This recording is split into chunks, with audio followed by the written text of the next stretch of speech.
এদিকে ঢাকা বিশ্ববিদ্যালয় এলাকায় নিরাপত্তা জোরদার করা হয়েছে, মোতায়েন রয়েছে বিজিবিও। দর্শক সেখানে আছেন আমাদের সিনিয়র করেসপন্ডেন্ট আপেল শাহরিয়ার, আমরা সরাসরি যুক্ত হচ্ছি তার সঙ্গে। আপেল, দুপুর 2টায় কিন্তু আমরা জানি যে নিহত শিক্ষার্থীদের জন্য ঢাকা বিশ্ববিদ্যালয়ের রাজু ভাস্কর্যের পাদদেশে গায়েবানা জানাজা এবং কফিন মিছিলে কর্মসূচি দেওয়া হয়েছিল আন্দোলনকারী শিক্ষার্থীদের পক্ষ থেকে। তো সেটি শুরু হয়েছে কিনা, এবং আপনার কাছে আরও একটি প্রশ্ন যে ছাত্র সংগঠনগুলোর আরও কোনো নতুন কর্মসূচি তারা দিয়েছেন কিনা, সেই বিষয়ে কি তথ্য আছে?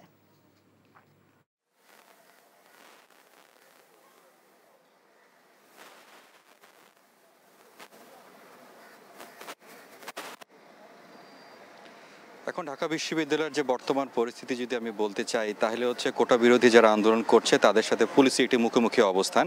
আমি এখন রাজু ভাস্কর্যের সামনে আছি। আপনি যেটি বললেন যে এখানে যে কর্মসূচি রয়েছে, অর্থাৎ পুলিশের ঊর্ধ্বতন কর্মকর্তা কয়েকজনের সঙ্গে আমি কথা বললাম, তারা যেটি বলছেন তারা বিশ্ববিদ্যালয় প্রশাসনের সঙ্গে কথা বলে, অর্থাৎ তারা যে নির্দেশনা দিচ্ছেন সেই নির্দেশনাই তারা বাস্তবায়ন করছেন, এখানে রয়েছেন। অর্থাৎ বিশ্ববিদ্যালয় কর্তৃপক্ষ বা প্রশাসন থেকে যেটি বলা হয়েছে যে রাজু ভাস্কর্যের সামনে যে কর্মসূচি ঘোষণা করা হয়েছে, এখানে যে শিক্ষার্থীরা বা আন্দোলনকারীরা যারা আছেন তারা যে এখানে অবস্থান নিতে না পারেন। এখন জন্ম সনদ দিয়ে খোলো বিকাশ স্টুডেন্ট অ্যাকাউন্ট, নিজের বিকাশ নিজে কর।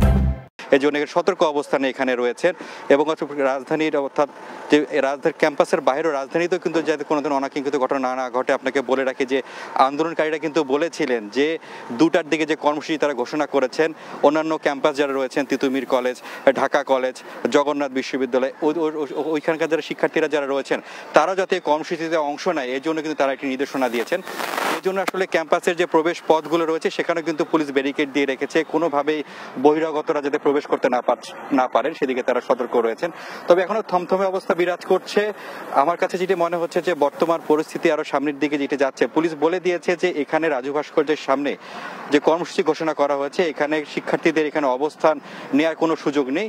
তারা যেটি করছেন যে শহীদুল্লাহ হল এবং 21শে হলে কিন্তু কোটা বিরোধী আন্দোলনের কিন্তু মূল অংশটি কিন্তু ওখানে রয়েছে। অর্থাৎ তারা যেটি করছেন যে এখানে তারা ব্যারিকেড দিয়ে রেখেছেন, তারা যদি আন্দোলন করতে চান বা যদি অবস্থান নিতে চান তাহলে তাদের জন্য দোয়েল চত্বর অর্থাৎ শহীদ মিনার ওই জায়গাটি তাদের জন্য একটু স্পেস দেওয়া হয়েছে। তারা যদি আন্দোলন করতে চায় তারা ওইদিকে থাকবেন, তারা যাতে এদিকে না আসে, অর্থাৎ রাজু ভাস্কর্যের সামনে যাতে না আসে, এই জন্য তারা এখানে সতর্ক অবস্থানে রয়েছে। জানছিলাম ঢাকা বিশ্ববিদ্যালয়ের এই মুহূর্তের সার্বিক পরিস্থিতি।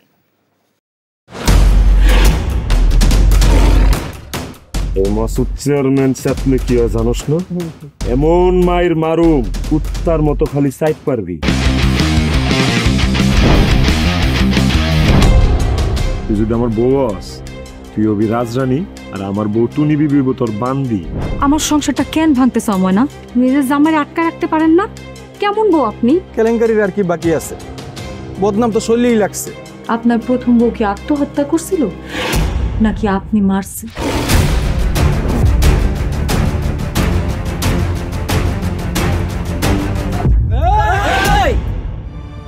ময়না তো পালাইতে চায় না। ওরে পালাইতে হইবই।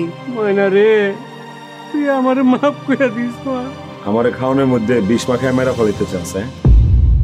মাইরা একেবারে আম গাছের লগে ঝুলাই দিবেন, যেমনি আপনার বড় বড় মাইরা ঝুলাইছিলেন।